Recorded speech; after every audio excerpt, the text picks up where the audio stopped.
Welcome back to our YouTube channel tap to top again. आज हम banking exam के reality के बारे में बात करने जा रहे हैं।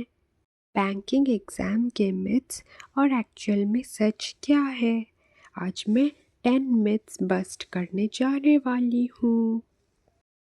क्या आप भी सोचते हैं कि बैंकिंग एग्ज़ाम सिर्फ टॉपर्स क्लियर कर सकते हैं? ऐसा बिल्कुल नहीं है, क्योंकि बैंक एग्ज़ाम क्लियर करने के लिए सिर्फ इंटेलिजेंस ही नहीं, बल्कि कॉन्सेप्ट क्लियर होना चाहिए और साथ में कंसिस्टेंसी भी चाहिए। यदि आपका कॉन्सेप्ट क्लियर है और आप लगातार प्रैक्टिस करते हैं तो आपका एग्ज़ाम क्लियर हो जाएगा। क्योंकि बैंकिंग एग्ज़ाम का सिलेबस लिमिटेड होता है और इसलिए एग्ज़ाम प्रेडिक्टेबल हो जाता है और प्रैक्टिस करते रहने से एक्यूरेसी भी इम्प्रूव हो जाती है। सेकंड मिथ कहता है कि मैथ्स अगर वीक हो तो बैंकिंग क्लियर नहीं होगा। ऐसा बिल्कुल भी नहीं है, क्योंकि बैंकिंग में मैथ्स का सिलेबस आपने क्लास 10th तक जितना पढ़ा है उसमें से ही आता है। बैंक के मैथ्स में simplification, arithmetic, data interpretation, number series, इन्हीं में से सवाल आते हैं। यदि आप घबरा रहे हैं कि क्लास 10 तक भी मेरी मैथ्स तो स्ट्रॉन्ग थी ही नहीं, तो आप उस समय स्कूल में थे और अब आप बड़े हो गए हैं, अब आप जॉब के लिए पढ़ रहे हैं। थोड़ा ज़्यादा प्रैक्टिस करने से आप सब समझ जाएंगे और सब इजी हो जाएगा।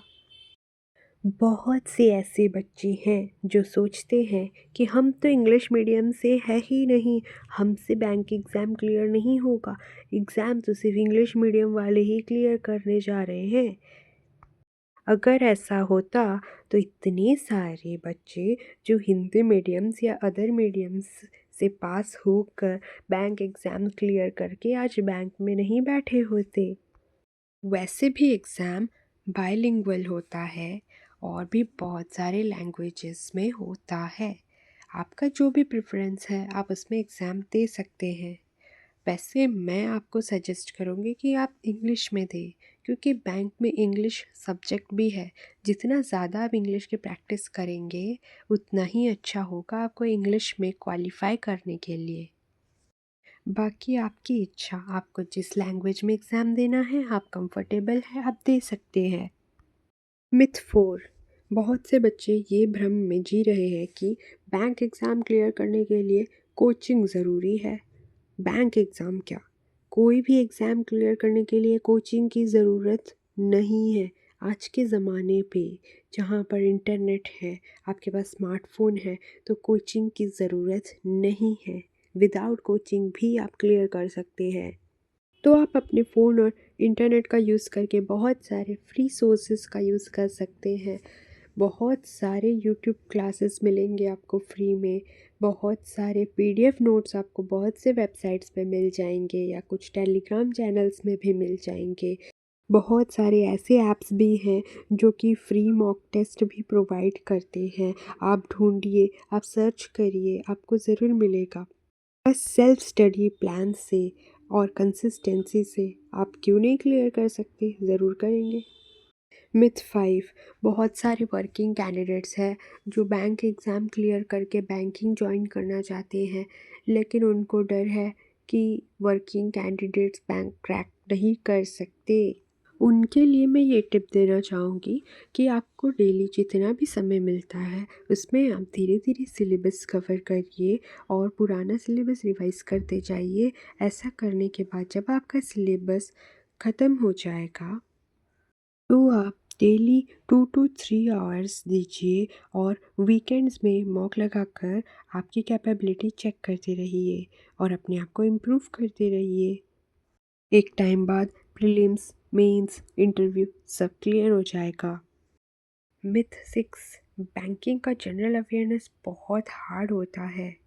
हार्ड और जनरल अवेयरनेस ऐसा कैसे हो सकता है? बैंकिंग में जनरल अवेयरनेस स्टैटिक जीके और करंट अफेयर्स को मिला के आता है, जो कि सिर्फ इंफॉर्मेशन ही इंफॉर्मेशन है। मेंस एग्ज़ाम के 2-3 महीने पहले की करंट अफेयर्स अगर आप अच्छे से याद कर लेते हैं तो आपका 80% सिलेबस कवर हो जाता है। बाकी अलग एग्ज़ाम के कंपैरिजन में बैंक एग्ज़ाम में सिर्फ 2 या 3 महीने की करंट अफेयर्स पढ़ने की ज़रूरत होती है।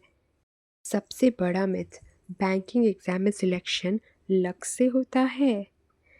लक तो सिर्फ 5% होता है, बाकी 95% तो प्रैक्टिस, मॉक, स्पीड और एक्यूरेसी पे डिपेंड होता है। टेस्ट डिसाइड करते हैं कि आपका सिलेक्शन होगा या नहीं होगा। मिथ 8, अगर प्रीलिम्स क्लियर हो गया मतलब मेंस तो इजीली क्लियर हो ही जाएगा। नहीं बेटा नहीं, प्रीलिम्स और मेंस में बहुत डिफरेंस है। मेंस एडवांस लेवल का होता है, इसमें पजल और डीआई प्रीलिम्स से बहुत ज़्यादा हार्ड होते हैं, लेकिन वही आपको प्रैक्टिस करते रहना है, लेकिन मेंस क्लियर करना है। मेंस के बिना सिलेक्शन ज़ीरो। मिथ 9, अगर एक साल में क्लियर नहीं हुआ तो कभी नहीं होगा। कुछ बच्चे 6 महीने में क्लियर करते हैं, कुछ 2 साल में। एक्चुअल में तो कंसिस्टेंसी ही सिलेक्शन का रियल फार्मूला होता है। लास्ट मिथ, बैंक जॉब में प्रेशर बहुत ज़्यादा है। वैसे तो क्लर्क में वर्कलोड मॉडरेट होता है और पीओ में थोड़ा ज़्यादा होता है, लेकिन पीओ प्रमोशंस, स्टेबिलिटी और बहुत सारे अलग पर्क्स के साथ भी आता है, जो इसको टोटली वर्दी बना देता है। और सैलरी आपका मोटिवेशन बन जाता है। मैंने इस वीडियो में बार बार कहा है कि आप अगर प्रैक्टिस करते रहेंगे, गैप नहीं करेंगे, प्रोक्रेस्टिनेट नहीं करेंगे, तो ज़रूर सिलेक्शन होगा ही होगा। होप आपको वीडियो बहुत अच्छी लगी होगी, इसलिए लाइक, शेयर और सब्सक्राइब ज़रूर करिए, और अगर कुछ डाउट है तो कमेंट में ज़रूर पूछिए। Bye bye.